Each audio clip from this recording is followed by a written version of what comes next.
You've got mail for an entire generation. That phrase meant the internet had arrived. By 2000, AOL was worth more than General Motors. Then they used that fake fortune to buy one of the oldest media companies in America and destroyed both of them. By 2000, AOL had 25 million subscribers. It was the dominant gateway to the internet for most American households. Its stock had risen over 800% in 2 years.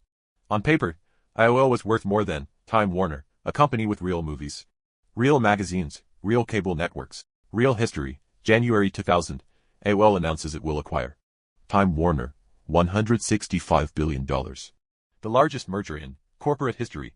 AOL pays almost entirely in stock. Inflated.com era stock, Time Warner's real assets. Traded for AOL's paper fortune. Within months, the dot-com bubble burst. AOL's stock, the currency that funded the entire deal, collapsed. Dial-up internet itself was becoming obsolete as broadband spread.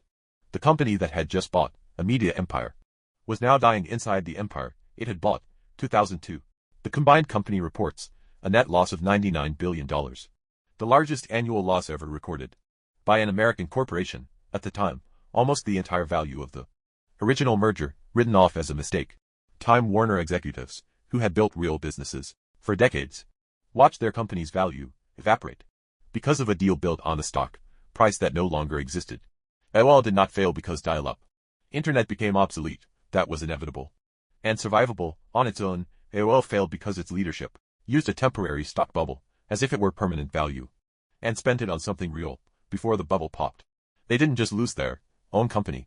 They dragged a 100-year-old media institution down with them. AOL spent a fortune that existed only on paper and used it to buy something real.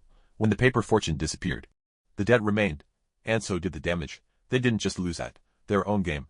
They proved that an inflated stock price can destroy more value than it ever created in the first place. This is Corporate Autopsy, a new case every week. Subscribe, because the next merger built on a stock bubble is already being signed.